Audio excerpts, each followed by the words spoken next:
Everybody settled? Call the meeting.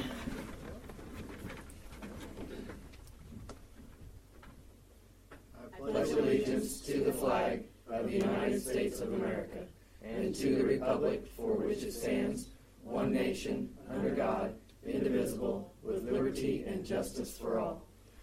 The mission of the Harrisonville Cass R9 School District is to achieve excellence in education. Good evening.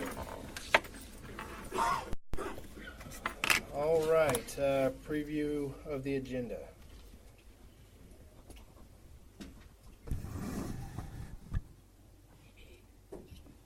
Stands as presented. Okay. I move to approve the agenda as presented. Second. Okay, a motion and a second. All those in favor? Aye. Any opposed? Okay. Consent agenda. As presented. Motion? I move to approve the consent agenda. I'll second. A motion and a second. All those in favor? Aye. Any opposed? Sorry, Fred. Gina's on a little delay. Everybody's seen that Geico commercial, you know? That's exactly what's happening. All right. Oh, and we. I would just say we Okay. Student recognition. We canceled that because of the cancellation of school for this month. We'll reschedule them. Pick them up next month. And audience delegations.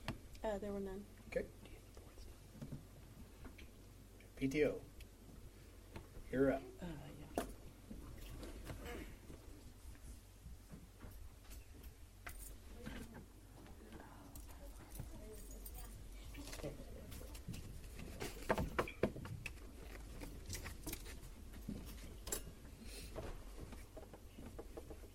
Okay, and we're gonna head out of here. That's why we have our stuff when we're done. I'm Alexa Carter, and I'm the PTO president. And this is Cassidy Brannon. She is vice president. And we were just going to present to you guys real quick. Pretty much, we did our trash bag sales in the fall, and we met our budget. We had a $1,600 increase in sales from last year, so we're happy about that. And everything looks good. And then Cassie's going to tell you guys about what we're doing coming up. We just have a few more things for the spring. We have 3 dates scheduled for Bright Futures for us and some of our volunteers to pack food backpacks. We have 1 more PTO meeting, 3 ice cream socials. We'll continue to, we give candy jars to the schools every month, so we'll continue to do that. And then May 7th through 11th is Teacher Appreciation Week, and we'll have luncheons and gifts for the teachers and staff on those days.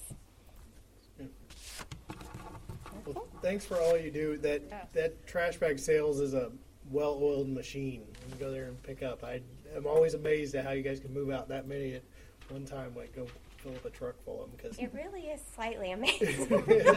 When we start with like 30 pallets of those things, it's daunting, but they just keep on moving. So Thanks for all you do. Thank you. Thank you very much. Thank you. Thanks for having us. I do want to mention, we mentioned it last time, that if anybody needs trash bags, they're for sale throughout the year at HES and McEwen. So you can stop in there and just come with a check, and the secretaries take care of it and get the money to us. Okay. Do we advertise that? I mean, through our media? I think that Stacy advertised it during the sale, but we haven't typically Would you like for us advertised. to do that? It Talk to would Jill? not, yeah, it would be a good idea because I think towards spring people start to run out, or if Sure. they have forgotten. Well, I say that because I think we're starting to get close. Yeah, yeah. So it would be very helpful, and they're always there Okay. at HES and McEwen. Yeah, so. and we can always get more. Yes. So if we sell Okay, them. we'll do that. Okay. Thank you Thank so you. much. Thank you. Hi, thanks for having us. Thank you for everything. Thank you. All right. Next item is school board recognition. Yes, the week of January 21st through the 27th, of this year has been designated, diagnosed, I was trying to say. Whatever. Diagnosed with something. That wasn't a Freudian slip. School Board Recognition Week. The School Board Recognition Week is intended to recognize the important contributions of your service. We know that you are very busy individuals and realize that the time commitment you give on a regular basis. And we appreciate that. I know it's a thankless job in many times, and you typically hear when things are bad and not always good, and we appreciate all the work that goes into it. And then behind the scenes, all the people don't realize all the thoughts that you put into decisions that are made. So we'd like to thank you, and we have a token of appreciation for each of you. RJ? And anybody who doesn't want their Kurzweil's coupon, please pass it along to me. Tina? Thank you, Fred. Kurzweil's tomorrow night for a robot. I'll take care of yours for you. Way to fall It's in the under mail. a sword there. Thank you. Thank you. Thank you very much.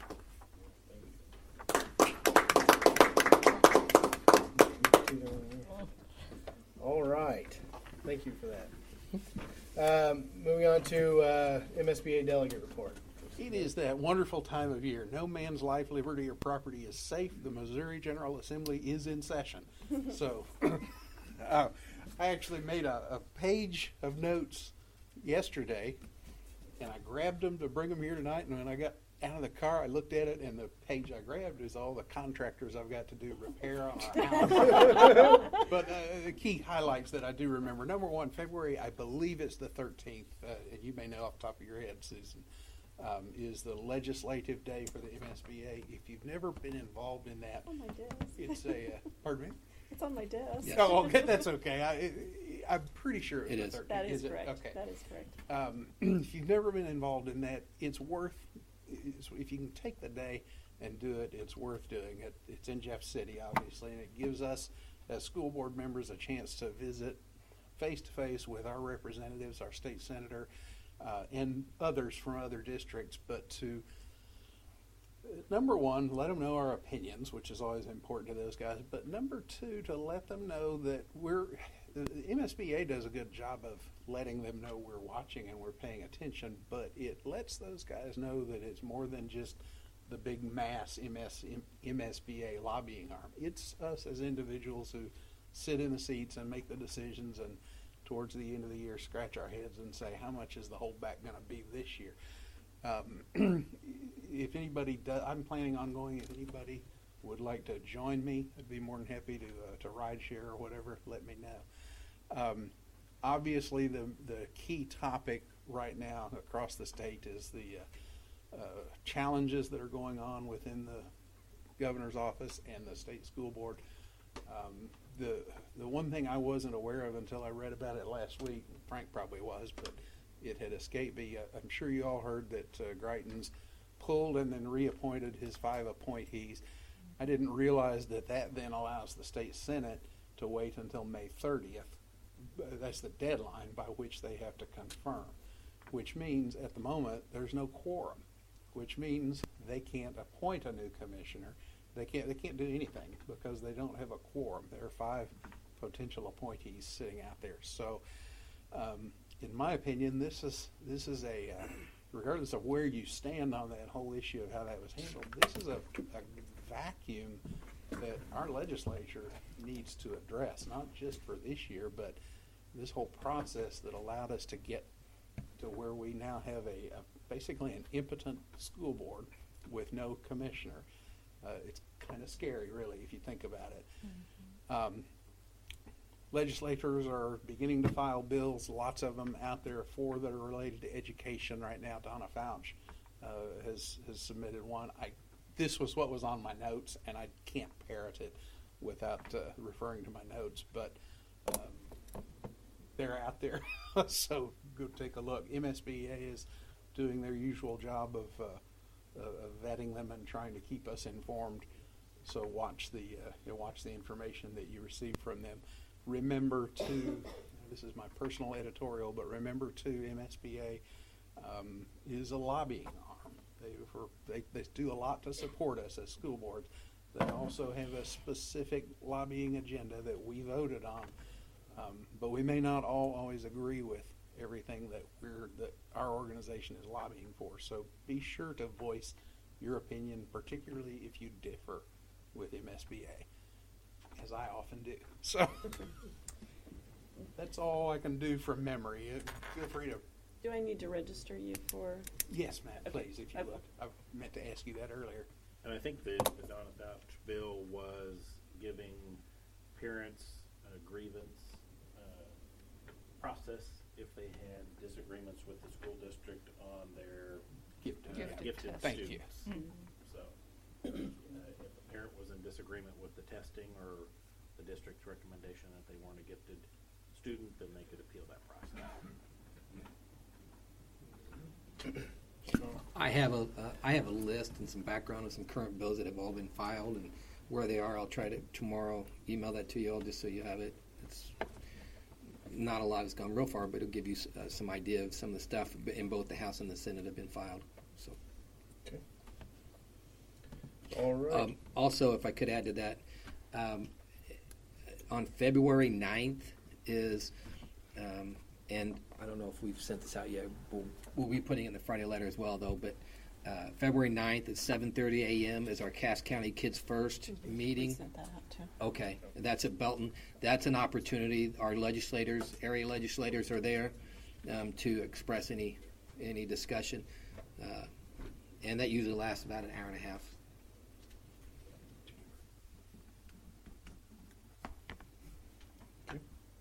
That it? All right. Board of Education candidate filing update. Filing for the Office of Director for the Board of Education closed at 5 p.m. this evening. There are 2 3-year terms to be filled. Those who have filed notice of their candidacy for the April 3rd election are Douglas B. Meyer and Doug Alexander. Since we have only had 2 file for the 2 open seats, we will not be required to hold an election this year. Which will save us a lot of money. Saves I was us a getting lot of ready to money. ask that, so that we have that budgeted and now we don't have to spend that money, correct? Correct. For that, And what was the estimation on the cost for the savings for that? I don't know About that we looked it 25 to up, but I think 30,000. it's about 25 to 30,000, usually, depending on what other issues are on there. Okay. Cool. Anything further on that one? I'd like to thank those guys for signing up. Yes. I'll second that. All right. Assessment and evaluation of district programs. Revenues recorded for the general fund and the special revenue fund are both below FY17 receipts. That's primarily due to the timing of tax monies coming in. By the end of 17, in December, we're about $1 million short of what we got last December. But in looking at what we've received in January, it looks like we're going to have around $200,000 more than what we received year to date last year for current taxes. So estimates look pretty close to what I had said, what Frank and I had estimated. So When you say year to date, you're speaking of our fiscal year, right? yes, Okay. fiscal year to date. Expenditures mirror last year. It's funny, within about $1,000 for the same period in FY17. Capital projects, of course, exceed budget because of the roofing that we're doing, and we'll do a budget amendment in the next few months. General fund expenditures are under the calculated percentage of 42% for the period. Total cash and investments are $10.5 million. Any questions?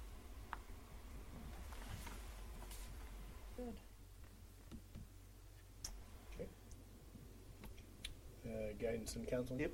In your packet, you have an evaluation of the counseling program at our schools. First of all, before we get into it, I just want to say thank you to the counselors for what they do for our students and staff. A lot of times it just goes unnoticed, but they do a terrific job for our kids and our staffs. Within that evaluation, I gave you a snippet of what activities and what they're involved with at all the different schools. I didn't want to list everything for every grade level. It would have been quite long. But again, and then on page 7, there's some strengths listed of the program. I would just like to highlight a couple is that we've added that third-time full-time counselor at the high school for this year. That's been a big addition to that staff. Also at the high school, through Mr. Egger's work, we added a college and career counselor that again is paid for by the Missouri College Advising Corp. And that's a 2-year grant. So that person's working on nothing but college and career placements for some of our students that traditionally have not gone above a high school degree. And so that's been a big addition at the high school too. At the elementary level, all 3 of the buildings are using the same curriculum. It's called Second Steps. So that's kind of unified the K-5 teaching program across those buildings, which is a plus. One of the things I'd like to bring up is something that we need to work on is finding ways to assist them with the 504s. The counselors handle the 504 plans for the buildings, and sometimes that can be a lot of work outside of what they're already doing, and so we're trying to work on that and how to alleviate that caseload a little bit. But what are the 504s? It's like anybody education plan for someone with a disability. It could be health, it could be accommodation, excuse me, yes. And so it's not an IEP, it's a step just in general terms below that. Is it grade level wide or just certain grades? It's for students that it could be any grade. Okay. It could be something as simple as a child on a long-term illness because of it. Well, they're out for a long-term illness, or someone is having difficulty for a lot of reasons. It's something there's not enough information to do an IEP for, but it's still causing ability to learn. They have a disability that keeps them from accessing an educational environment the same way as their peers do. And it could be something as simple as, it could be very simple, like, well, it could be something as simple as a child can't see, can't see very well, so you just move them to the front of the room would be the accommodation. But so it could be even that simple. It's on 69. I don't want it colder than that. What? Hit hold, not just hit hold. It's on hold. 50 would well, be you hit the number and then again. hold. Bite your tongue. Nancy, with the cooler would be okay, whatever it is. Cooler. There are some students that they receive the information, but their mind doesn't process it, like what the average student would. And what this does is that highlights that student to the teachers to help them understand the best process that student can learn what they need to learn at. And with that, we are able to help more students understand the curriculum in the way that they need it. And it brings the teachers together with the counselor, the teacher, and the parents. And it is...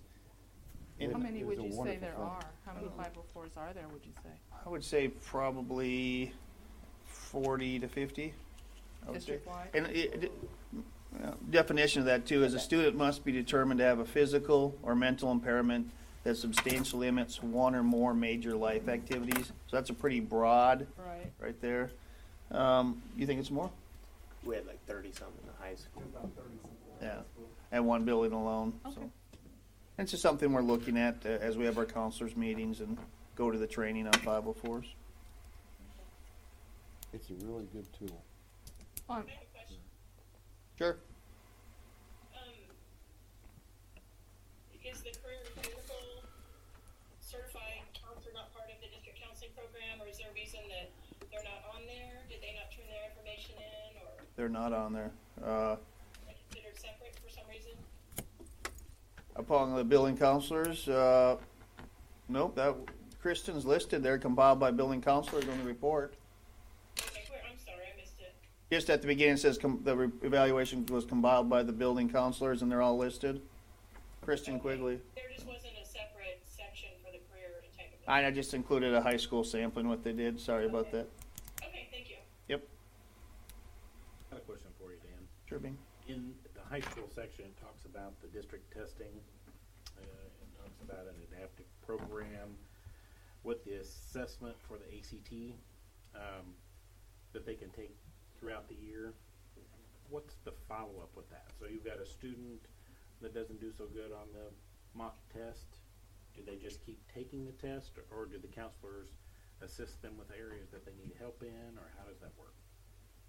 I'm trying to find out what you're within the report. Yep, under. There's a bullet point, district testing. Yeah, what they do is they have to. They're part of on the EOCs and on the ACT. They have to provide to make sure that we accommodate them for that, but they don't do the remediation if that's what you're asking on the ACT. They aren't involved in that. No. Is there a class? Not that anymore. Is like an ACT prep? There is not. No. How?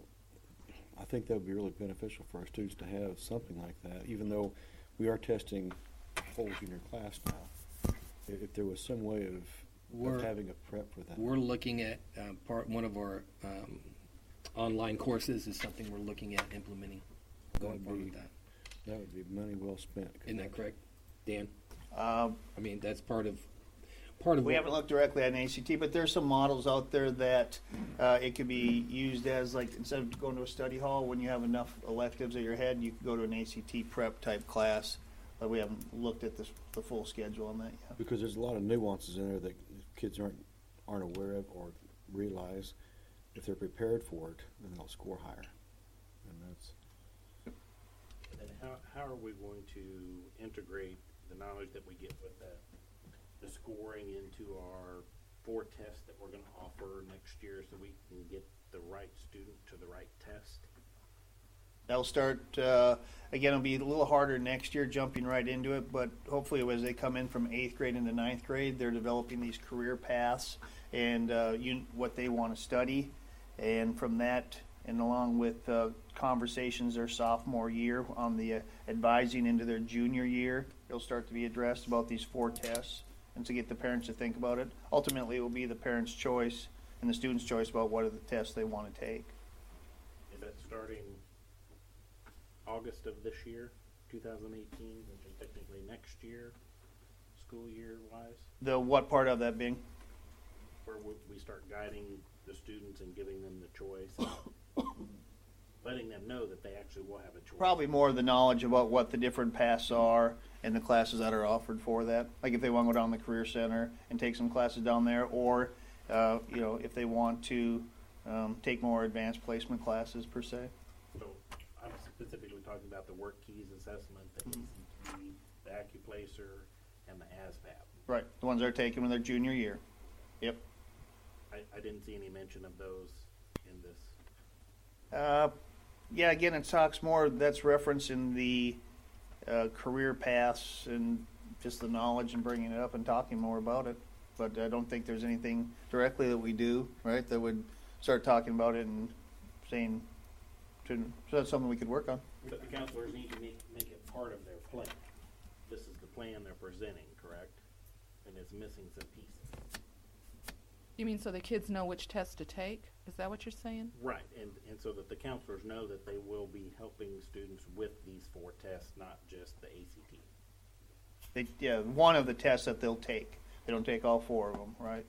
Yep. And so your talk is about developing that plan more specifically. Correct. All right. Duly noted. Good. Good.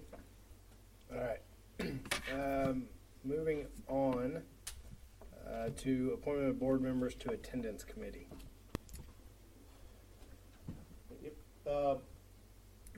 Frank? I'll start, and then you can add to it if I miss something. On our APR this year, and one of the areas that we took a hit on is attendance, and it's an area that administratively has been identified as something we need to improve on. And basically, it comes down to if students aren't in their seat, they can't learn. And so we're looking to place a higher importance on that and taking measures to improve that. And Dan has been meeting administratively to look at ideas. They've come up with, we're rolling out, I believe, what day is it? The next week, or is it this week? what's the word I'm looking for? Campaign. Attendance campaign. However, there are much bigger issues that need to be addressed, and so we wanted input on that. So we're looking for creating a district-wide committee that would consist of community members, school personnel, and a couple of members of from the Board of Education, because there's going to be some tough decisions that will need to be made, and we would like for your input as well, because ultimately this will come back to the board. So we're asking for the board to appoint 2 board members to serve on that committee to help us move forward with that. Is that committee going to be once a month? I Don't think know we yet. envision 2 to 3 minute meetings in February and March. You know, it's not going to be a huge time commitment. They probably won't be more than an hour. You mean 2 to 3 meetings each month or total? I think total. Again, maybe a 4th one if needed. But Yeah, I think some of that will depend on once you get into it, how that's going to evolve. And then, so the committee is going to make recommendations to the board. there could be some recommendations that come out of that. Yes. There could be, or they could be just general recommendations of things we're already doing, or just tightening up of things we're already doing, or, you know, So then the it's just board- to gather input from a lot of people. And then the is what board it is. can hear it, and then if you get to ask questions, you know, you can have Right. first-hand knowledge, and then also the share out with the board members. We like to bring as many different perspectives to the table as we can. I'd be willing to be on it. I would as well. Join Before Wardell. ink dries, I move to appoint Nancy Schimmelfennig to the attendance committee. I'll second that. It sounds so exciting. All right. Okay, so hang on just a second. Chris, who seconded? I did. Chad? Okay, thank you. All right. Assuming no further discussion, all those in favor? Aye. Aye. Any opposed?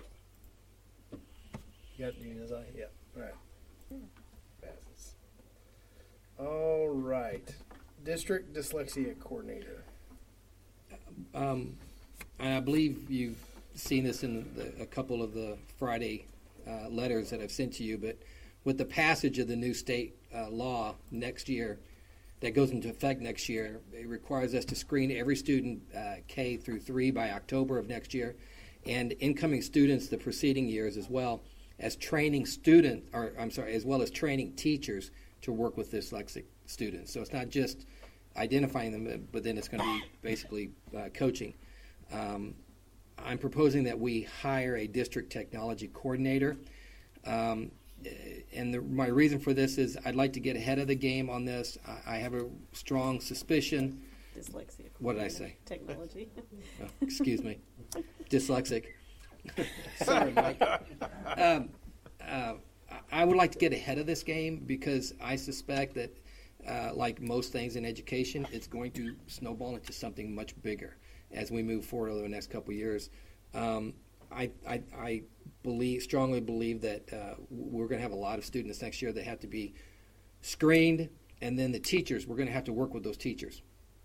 And when you're talking about dealing with dyslexia, you're talking about reading, and if our students aren't being identified and the dyslexia is causing the reading problems, that will result in poor test scores down the road and their lack of their ability to learn. So I want to take a maybe more serious approach to this than what others might. We gave you a draft job description on this, but what I'd like to also do is at the end of next year reevaluate this position as to the efficacy of it going forward. Is it something we need to continue to do? And if it doesn't need to be something that needs to be as full blown, well then we will adjust accordingly as we move forward. One of the things I'm looking for is 2 or 3 years ago, we reduced 1 FTE in our Title I positions. Okay, our Title I at HES. At HES, their numbers have started to climb, and they're really getting overwhelmed again, to the point that they could use more help in their title. So what I foresee this position being is doing the dyslexia work and taking overflow and helping reduce the title position, the overflow and work there. Then at the end of the year, if we see that it's going to require less of the dyslexia, then we can transition that person into a title, more title, and reduce that load even more.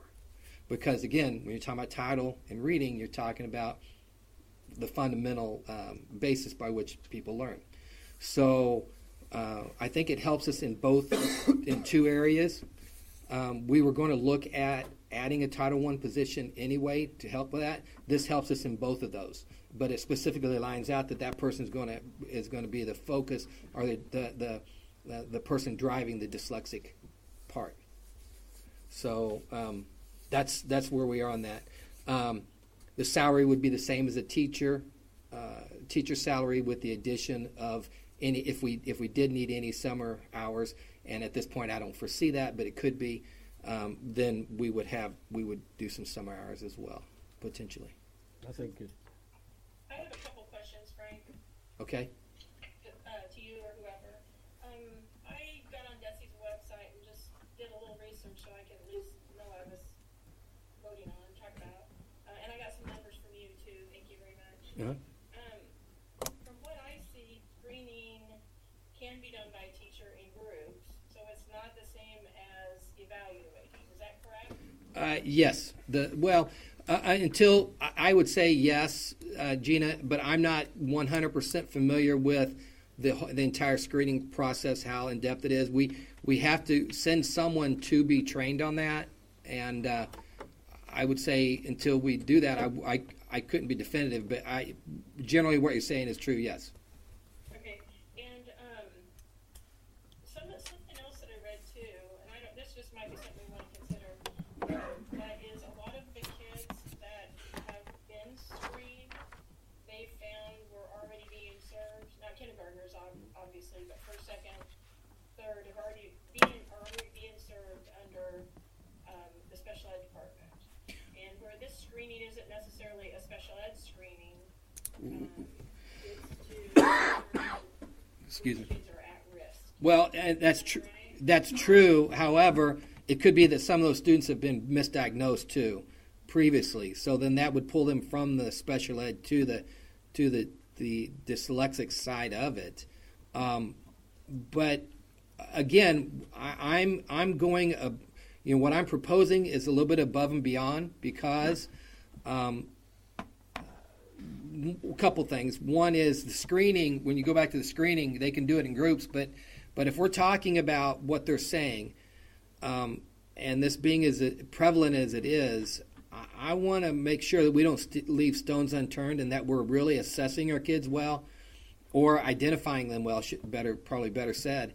And if we're catching those issues early, so we can identify them early, so that those students will have more success. Which is why, and then after 1 year, I think we'll have a better perspective of what that is. But what I don't want to do is I don't want to under support those students and do just what they're saying, because again, I foresee this being something larger eventually than it is, but I might be wrong on that, and I hope I am wrong on that. I hope it's not as prevalent as they say. I mean, they're high numbers, 170s for kindergarten, first, second, third. So I can see that first year where there's going to be a lot more kids that would need to be screened. Two more questions I have for you. One is a dyslexic specialist. If you're looking for a dyslexic specialist, are we requiring that person to also be SPED? No. Certified or not? Because if we're going to eventually put them into Title I, then they would need to be special ed certified. Is that correct? No. Title I is not special ed, and a dyslexic specialist is not special ed as well. Now they will go to training on this, and the person I have in mind for this has a background in dyslexia, and would then go to some additional training as well. Okay, so other than, I'm sorry, I have so many questions, but other than screening them in groups at the beginning of the year, then what would this particular position do for the rest of the year? They would work with. Because in the following years, like you said, it would just be the kindergartners coming in. I'd hate to see somebody get put into a position that was big the first year and then there was no need for it the second year. Right. Well, two things there. One is they would also, any new student coming into the district, they would then screen them as well.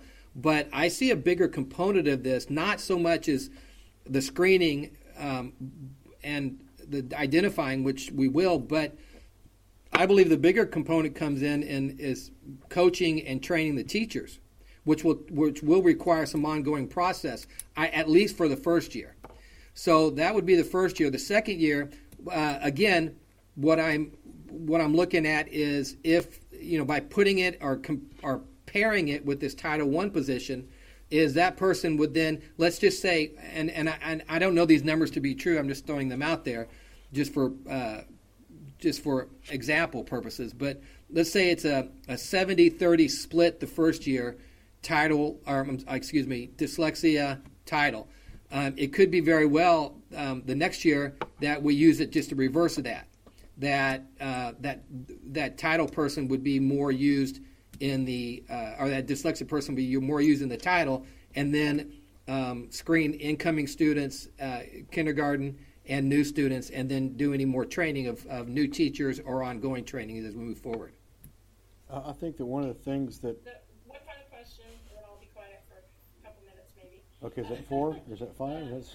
You and I had this conversation earlier. I'd asked you about if we were going to have somebody in the district that's considered a dyslexic specialist or certified as a dyslexic specialist, and their job will be to do the screening for K through 3, and that won't take all of their time.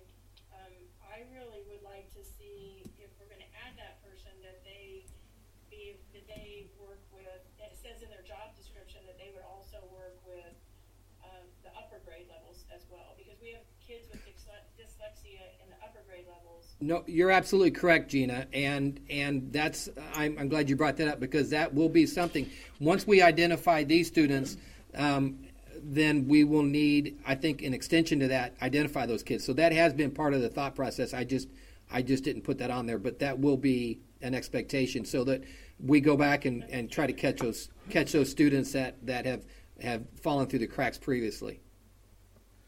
Yeah, I think there's a lot of kids at upper levels I saw as administrator that fall through the cracks. You're correct. Sometimes that upper grade levels is much more than the lower. Mm-hmm. But, I don't have numbers to support that, but I just like to see if this is something we approve, that it's in their job description that they would, in their time, they're not doing the screenings required by DESE. If nothing else, work with the teachers to help them Sure. know how to work with the kids with that problem.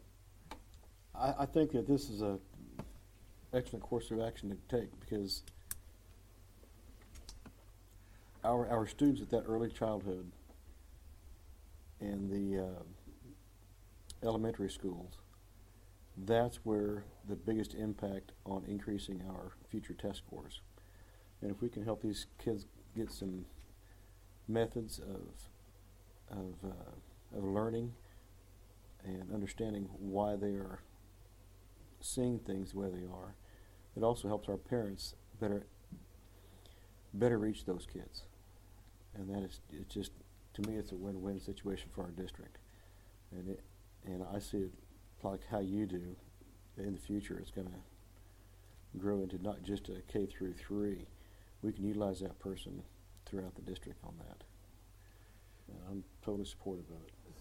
So my question on it, after hearing Gina, 2 things. One, do we need to title that position District Dyslexia Coordinator / Title I, just to kind of emphasize that? And to follow up, that's a moot point to me. I don't really care about it, just thoughts. But second thought is, what kind of certification does this person have to have in order to go K through 12? There's no certification. There is training that they go to that's being provided. It's not a certified position through DESE at this point. So to answer that question, there is no training for it. Okay. As far as the title could be anything. I mean, it could be I'm assigning you. You know, it's really just assigning. I want you to be the technology coordinator. Or, Keep saying that. the dyslexic coordinator. I caught myself that time. But you're also going to be Title I. So it's like giving someone 2 assignments. You know, this and this time. So I don't know that that's. I would still keep that. I think we should still keep that title with that job description, but then say also you're also going to be 2 in Title I, and then that would be that. Because that was. I'm just curious, why do you think we should do that instead of putting both titles?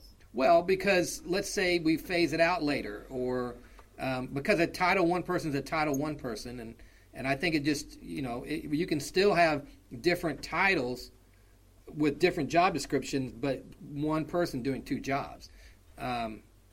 For instance, an example would be if we had an activities director that's also an assistant principal, you could say assistant principal / AD, which is what's typically done as well. So I don't think, I'm just throwing it out there. It's not like, as far as I'm concerned, it's not a sword to die on.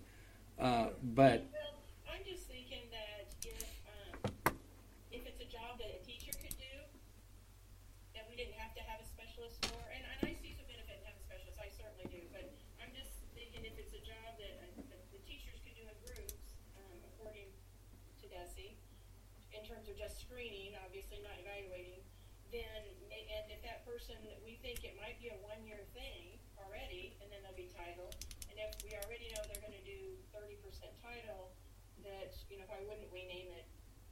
well, because I'm not 100% sure of that. I'm just in the discussion throwing out the flexibility. I want to give ourselves latitude and flexibility to be able to adjust to that. First of all, second of all, the person is, I'm not. I would. Yeah, I think maybe you could probably get any person trained in that. However, there's some teachers that I wouldn't train in it. But the more qualified person that has the more training, that has more background, more training, it would be the person I would obviously like to be in there. Because again, I don't want us just to do this part way. I want this because I personally see this as as potentially a bigger thing. And if we're going to do it, I want to do it right, and I want to, because I see it having a major impact on kids as we move forward. So, and the bottom line is, regardless of what title we give them, you're telling us we're going to have to hire another Title I teacher.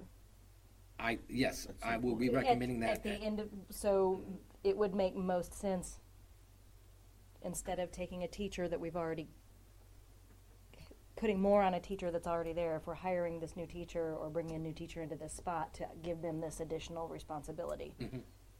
So the title that we give them, is it semantics? Because I had the same thought that you did, RJ, that maybe we call them Title I first, and then the dyslexia coordinator, and then if that role changes, the first year the dyslexia title coordinator would definitely apply, but it may not the second. So I'd rather have a title, the first part of the title, that applies more to their job, so we would know more. It's kind of hard to base that off of. And again, like I said, and I'm going to admit right up front, I don't know how this is going to play out over next year. This could grow into something much bigger, or it could grow into something smaller. I'm just trying to address now and then make plans for how we're going to, because what I don't want us creating a position, hiring somebody, and then doing away with it in 1 year. That's not fair to somebody. And I don't want to pay for the training of someone for this, and then they go to some other school and take our training with them. I want them to stay here in our district. So that person that does that, they need to know that we want them to stay. I mean, instead of taking what we're teaching them, what we're paying for them to go through, whatever, we've got an investment in there that we want them to stay with our students. I need a point of clarification here, Frank. You had mentioned that there's no certification for this person or training, I guess, but in our job description it does say they have to have a dyslexia certification. Well, I think that's the certification through training, not certification through DESE. When I'm talking about training or certification, I'm talking about a certification. For instance, you know, a teacher might have certification in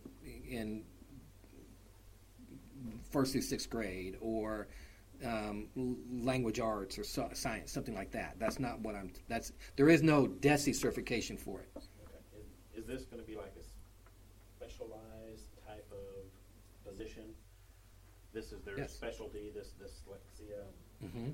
They will have training in that. Yes. If you had that sort of specialty, would you be willing to accept just a teacher's salary?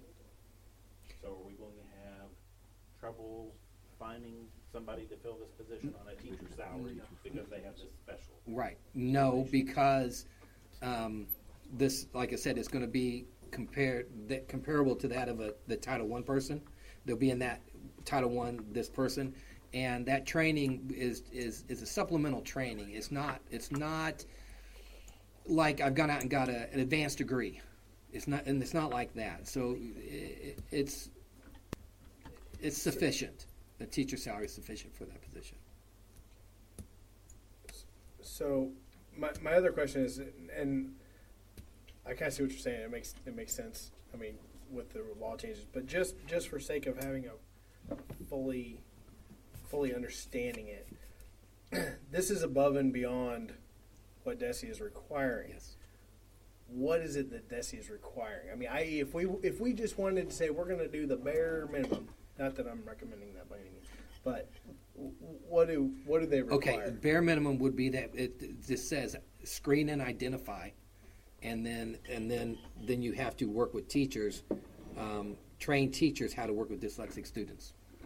That's the bare minimum. Do they put any money in there for this? No. Yeah. So yeah, you've been on board a long time. Another one of those great unfunded mandates. Usually they have some recommendations as far as screening or as far as training teachers. I mean, is there anything out there yet? I mean, there is a training. So. There's a training. Okay. And my plan is the person that I would like to ultimately bring forward is this person. Well, I would be reassigning actually. Would then go to that training. But again, going back to what you said a minute ago to finalize that answer, the bare minimum is we could send somebody to the training. They could come back and they could do the screenings or get teachers to do the screenings. That's bare minimum. I personally would like someone who I know's got some background in this area, who has a desire to do this, and who will take this very seriously and move forward with it and take it to the level I think we should take it to. On average, how many students in the district have dyslexia? I don't know that. I mean, Well, I think the idea of this is we don't know. Well, I mean, not we. Schools don't know. The focus group that did this, and that's not the correct term. The task force that did this. I was surprised. I couldn't tell you right off the top of my head of the numbers, but it was much higher than I would have ever suspected. Now, the caveat to that is some of the people in the task force they have some dyslexia in the background. Yeah, I'll say that. They had a financial interest in. Sure, certainly, but it is significant enough that the legislature did it. They required a task force, and they went out and did that. So I think it's higher than we would just off our heads suspect, and we'll know.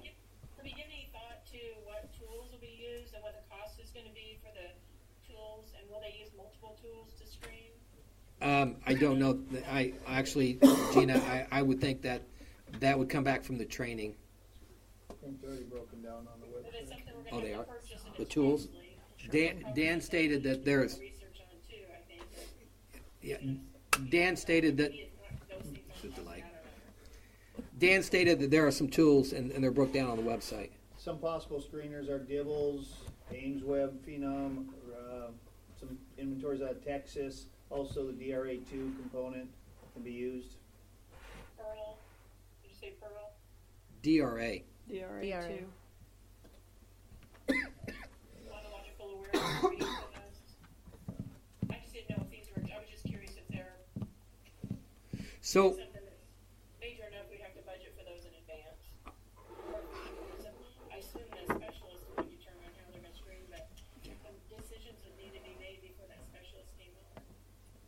start screening next year. Right. Do we need a motion before we keep discussing all this? We probably do. Probably, yes. I think we do. Good job for keeping us on track there, Nancy. I move to Well, it's approve been creating done to a me many district dyslexia coordinator position. I'll second. Thank you. Now discussion. So to Gina's point on the budget, is it adding this position now going to affect the budget? Or Sure. are we going to move somebody that's currently here and now we just are looking at training Okay, expenses? I so- think the request was going to be made that we add to staff anyway with Yes. the Title I So- teacher. So one way or the other, we're adding to staff. Yes. So here's the way. Yes. If we approve it, yeah. The short answer is yes, it would require adding an FTE. Okay? But Tina is correct.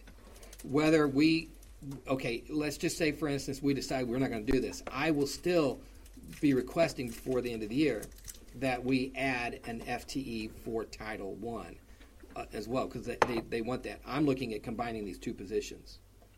So, yes, it will be required to add an FTE. Short of the answer is that. When would this position be effective? Next school year. Okay. So they're not being added for just a No. short time? No. It would be the 18-19 school year. What triggers the annual evaluation? So we assuming we approve this, they start next year at the end of the 2018-19 school year, or prior to the beginning of the next school year. This proposal indicates that we're going to evaluate and determine whether this person becomes more of a title as opposed to a dyslexia coordinator. Well, that is a hard word. Technology coordinator. It's easier. Yeah. What's the trigger to do that evaluation? I actually, to be honest with you, Chris, we just put it on our calendar to review it, like we do other programs. Okay. So if we were to decide after the first year, because the first year they're screening kids in 4th grades, and the second year they're screening kids that are only kindergartners and any transfers. If we were to decide after 1 year we wanted that person to go back to Title I, but we've hired that person, we titled the position as a dyslexic specialist, would that cause any issues? Or, I mean, would we have to approve a different position with a different title because we made it specific to dyslexia specialist? No, well, point of clarification, it's dyslexia coordinator, not specialist. That's just a point of clarification.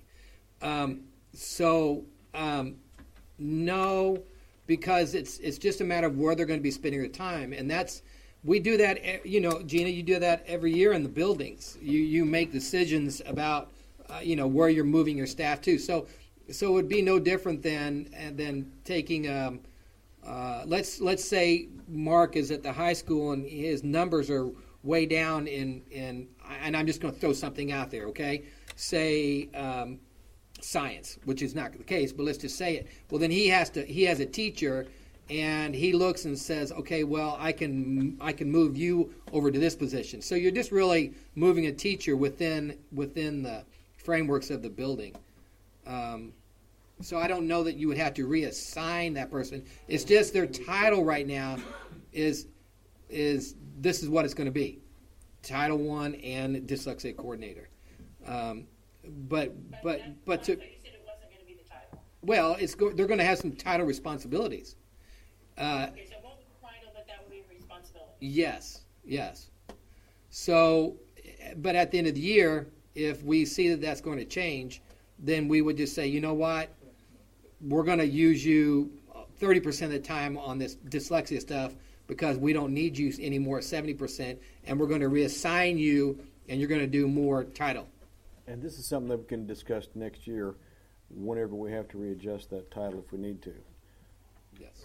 Well, it seems to me like at this point, if we called it dyslexia coordinator / Title I, then we're putting them in both, which we are now, and we the percentages may change. And maybe it's not even worthy of discussion. Sure. It seems like, why wouldn't we call it both? Well, Jason has something. As to a add to coordinator position at the high school, we have an A+ coordinator who is also the assistant principal. That's two separate job duties of the same person. In 1 year, they might be doing 90% A plus and 10% assistant principal. The next year it could be completely different. But we have a job description for A plus coordinator, and we have a job description for A plus or A assistant principal.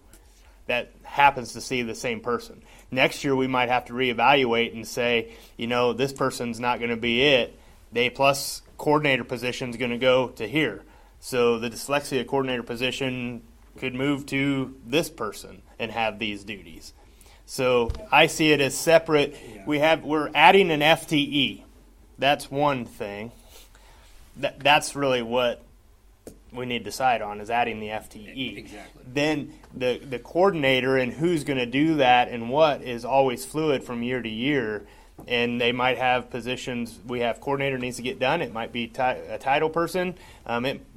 Someday in the future, it could be a special ed person. It might just be a kindergarten teacher. Who knows? It's going to have some of these duties. And so that's when we evaluate that job description and say the coordinator is going to adjust a little bit based on who it is. That's. Thank you. Where were you 30 minutes ago? Correct. Out of the point of verification in the job description, it says they'll be employed in March with contract effective July 1. So if we approve this, we've got to start hiring. They would open it up. That would be we would hire and appoint within the district. That person would be, the reason we say July 1 is because if they have to do go to some summer trainings and things like that. That's not a guarantee. It's probably going to be a lot more likely that it's in August, but remember I said there could be some summer stuff in there. Would that be open up outside the district or only in district? Right now in district, and I've got someone in mind who's got that. I'll be honest with you that I'm already leaning toward appointing to that position if it's approved, because that person's background. And somebody in district? Yes. Just to go back to Bing's point, to make sure I'm clear on this, they're employed in March. We approve this, and we say, okay, March, this person is we're not funding the position itself, the new FTE, until the next FY budget, correct? Okay. We might pay for some. There's going to be probably some training, but it's not part of the salary. But that would be stipended or however they are expensed. Right. Yeah. So if you've got this current person in mind, they're going to be sent to the training ahead of time. I mean, if we're creating an FTE, do we have to open it up for people to apply? Not if we have someone in district we want to fill it with. So we need to kind of circle the deal here. But it doesn't matter who we fill it with. So basically the question is, do we want to add the position? It is an FTE. We're going to need a title position anyway. It's split. We've kind of gone round and round. So in an effort to move forward on this, we got a motion in a second. Let's go ahead and make a vote. All those in favor? Aye. Aye. Any opposed? Okay. Okay. All right. Moving on to Crisis Go Security app. Yes. The recommendation is to approve the purchase of the Crisis Go Security app. In an ongoing effort to improve safety and security and communication, the Safety and Security Committee has evaluated and is recommending that the district purchase a Crisis Go Security app. You should have an invoice that shows the cost of it and the yearly cost. There's an initial cost and a yearly cost. Crisis Go is a Missouri, Illinois-based company that is currently in 126 school districts in Missouri. It's an excellent program. It will help us out with our communication process as we go forward. It falls way under the threshold, but we're spending money, something new, so we wanted to run it by you guys as well. Like I said, it's the administration recommendation as well as the committee's recommendation. And was this the best product? Yes. Is there some reason we don't have other bids? Well, because there's not a lot of programs out there like this that we compare apples to apples to this program. So my and choice is sideways as we look at it. So the total is $3,660. Let me look at that. Don't you have a button that you can rotate? There's normally. I couldn't figure it out. Let me look at this.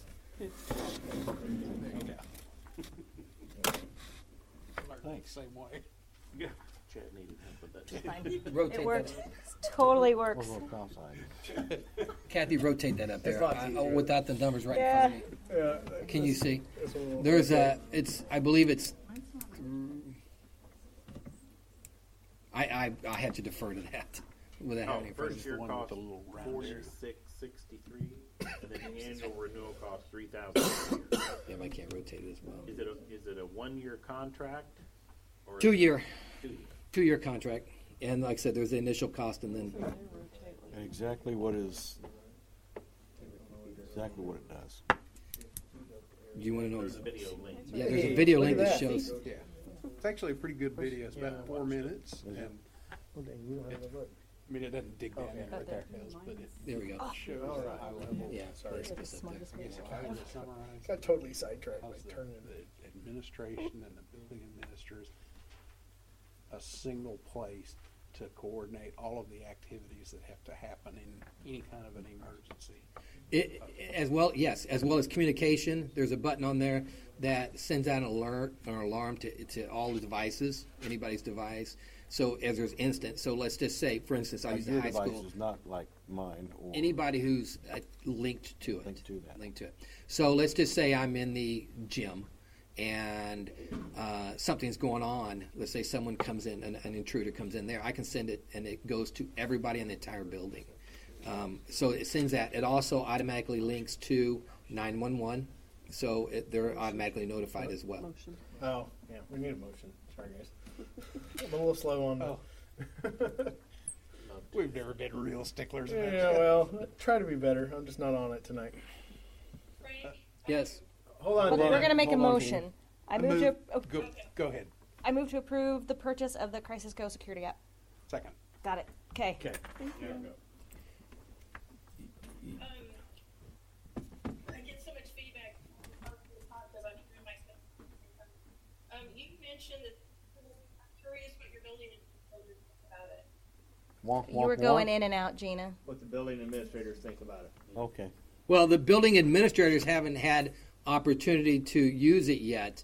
They would be the first ones that would be trained in it. The committee, which consists of building administrators, assistant principals from each building, are all in favor of it.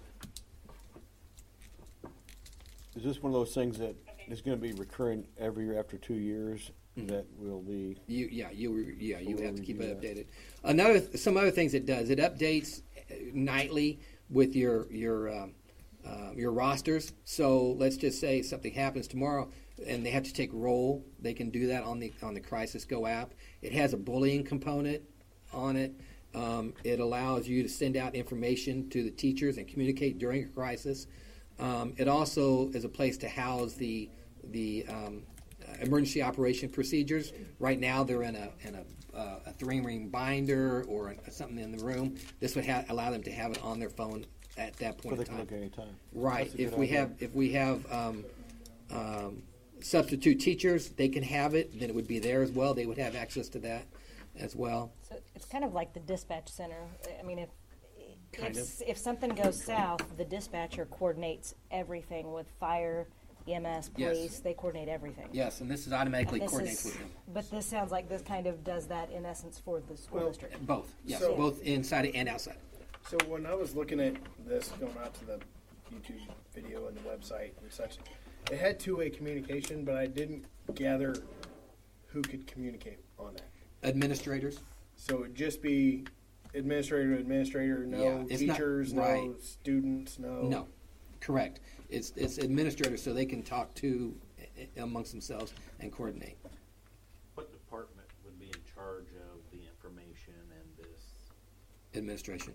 application? I'm not quite sure exactly what you mean. Does it fall under technology? I mean, you said you're going to have to update stuff, so all the information has to be programmed into it. The program itself syncs with our student information system. So once you roll it out, yes, technology would have to work with them initially. Once that's synced, then it's ongoing. It's not anymore beyond that. Is this an app on a phone? I mean, Yes. what is this? It's an app So on a phone. teachers would be using their own phones.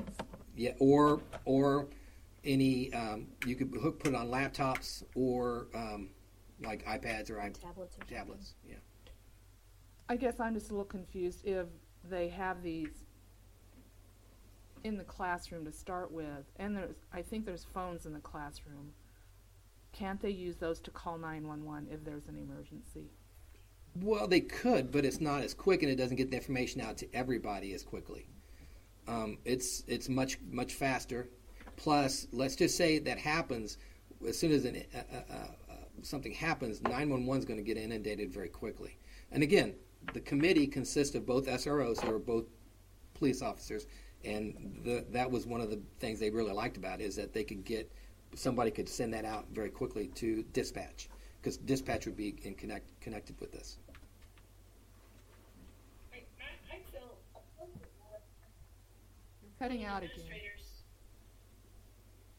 if you visited with them a little bit too, I'm curious how they feel about it, because they have so much to say about the safety procedures, and I know the assistant do too, but really doesn't have an assistant.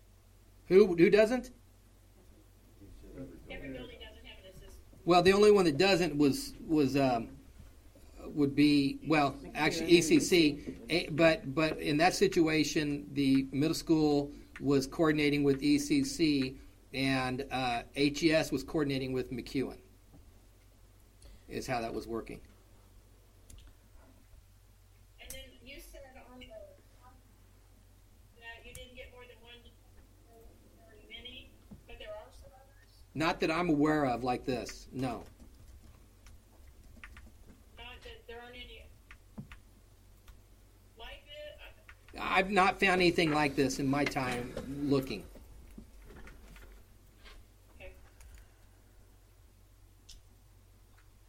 This is also, I think, I told you that it's endorsed by the Center for Educational Safety through MSBA. It's they've endorsed this as well. So with it having the roster, if there's a gas leak or something and you have to evacuate the building, the teacher can account for all of their students based off of the roster in their particular classroom?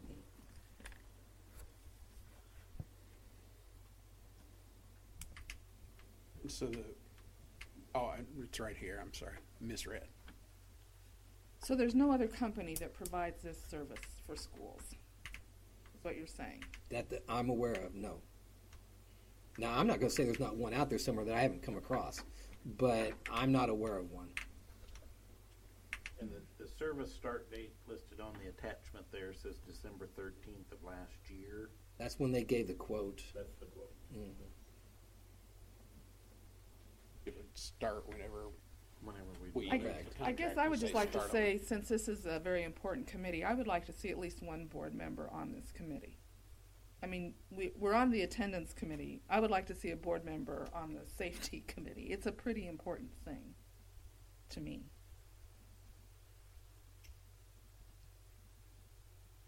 Be a part of the process. I don't disagree, but I think that's a different question. I mean, unless you're lobbying us to vote against this until we put somebody I'm just on saying there's a lot of questions about security and drills and just different things going on in the district, and I would like to have more board involvement with the safety committee. That's all. Yeah, I would like a board member to have, not me particularly, a board member to have more involvement with this particular committee. It just seems. Yeah, I don't disagree. Yeah. But I think this that's a doesn't go out separate to question students, from It what's is. on the table. Yes. But I think you're right. But I wanted to bring it up since we're talking about it. Sure. I don't know. I just have some misgivings. Could I ask? I just have to say, when I first got this, I was a little taken aback, and so I Googled security apps for school districts, and several popped up. I didn't research every single one of them, but there was certainly more than one So I'm just concerned that we're only taking one quote from one company, that's all. I don't ever feel comfortable with that. It doesn't matter what it is. That's my concern. Well, Nancy, That's my concern. I wish you would have shared that with me. Well, I just got this Friday, and then I think actually it was 2 weeks ago we shared this with the board. this Crisis Go product. I think it's been at least the last 2 Friday letters, maybe even further back. Well, I didn't Google it until it was on the agenda. The thing I like about it is that MSBA, this is one of the ones that they say is okay, and so that's why I'm comfortable with them, since MSBA has endorsed it. I think this is there's some real advantages I see to this that may help assuage some of your concerns. Number one is it's relatively inexpensive. For $4,600 first year cost, $3,000 second year cost. 2-year contract. So if we determine, or the administrators determine, or the committee that a board member sits on determines, this isn't doing exactly what we need, or probably more likely, 15 other companies come out with the later, greater, better. There's nothing that prevents us after 2 years of saying, let's change to this technology. And I can easily see that happening given how apps and software evolves. Okay. Is there any stipulation for evaluation of the app once we say we approve it? The committee can evaluate it? Well, the committee that's in place that I had has already evaluated it. They've looked at it. Our plan was to roll it out. Well, they haven't actually used it. I'm saying after they've used it. Right. So the plan was, as soon as we do that, is for the committee. Of course, it'd be after the fact, but the committee to work with it, play with it, so to speak. Then roll it out to administration, and once that's done, then roll that out to teachers over the course of the remainder of the year. Well, is it mainly being put in place for security reasons, for like intruders? I mean, is that the gist of it? The main reason for it? Yeah, communication purposes of that stuff. If there's a medical lockdown, will information go out on that? Yeah. So, I mean, it. Yeah, for it's not instance, just an intruder. The other day when there was this stabbing at the gas station. Correct. Thank you. Actually, the schools went on a soft lockdown. So would that be something that would be coordinated through this? Right. So it's for. It not only tells you that, but it would come up that we're on a lockdown for these purposes. Here are the steps that need to be taken. Wouldn't that push it out to all the devices where it was on at that point? Yeah. So it would push it out to you that you would know. So, like, I heard a rumor about that before the school was even able to get anything out, because I understand that it takes time to coordinate that between all of the buildings, and this probably would have cut down that coordination time for each of the buildings to get the information. Because I saw about it on Facebook before. What happened on that situation, that came to us via the SRO. Then we had to get it out to every building, and it took. The SRO could have sent that out. Right, and so something like this could have expedited that process a lot. And also storm warnings could be plugged through this as well, couldn't it? I'm not sure about storm warnings. If it says it on there, I can't remember. I mean, one of you guys could put in there, hey, we're under a tornado watch, tornado warning. That could be sent out to everybody at that point. Yeah. Frank, on this app, the 2 or the 3 for getting information out for that. Who would be in charge of getting information out? Like, would it be you, Jill? Who would put it out over the?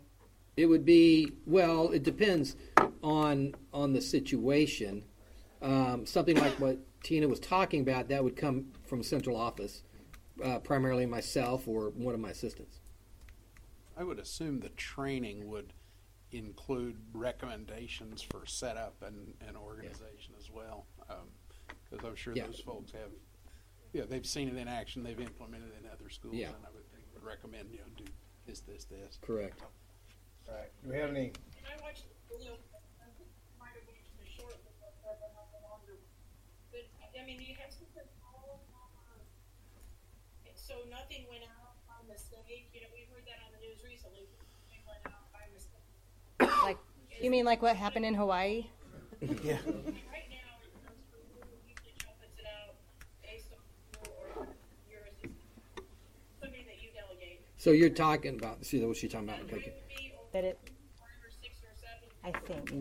Well, yeah, there is the beauty of the beauty of the program is, though, let's say there was an intruder or, God forbid, a shooter, teachers could hit the alert button. But for general things like we were talking about, what Tina was talking about earlier, weather events or something like that, then that would come out of central office. It does already. I look at it like a dispatch center for 911, and I think I like the looks of it. I hope that it actually works the way it promises to, but I like the looks of it. Anything that can get information out there faster to keep our kids safe and to get the police and fire departments alerted. Sooner. Uh-huh. Time matters. Time matters. Yep, seconds count. Okay. So if there's no further questions, got a first and a second? All those in favor? Aye. Any opposed? Okay. Any other reports or recommendations? No. Okay. With that, we need a motion to adjourn open session and reconvene. Frank? Yes. Before we do that, I like Nancy's idea about having someone on the security, on the board, on your security committee. There needs to be a board motion, and it's not on the Right. It's not on the. It's not on the I agenda, can't, so but we'll I'm have to just put on saying the for the agenda next for time, next we time. put that on the We can put agenda it for on next next time. time. So. Oh, can I add? Can Sure. I add? I was going to say, Mine being on that. just for general information, because of today, we've missed our third snow day. Our snow make-it days will be May 21st, 22nd, and 23rd. Our plan at this moment is to use the 24th and 25th as our other two make-it days before using any spring break. So we'll use those 2 days, then we'll go back. What were those dates? 21st, 22nd, and 23rd. Memorial Day.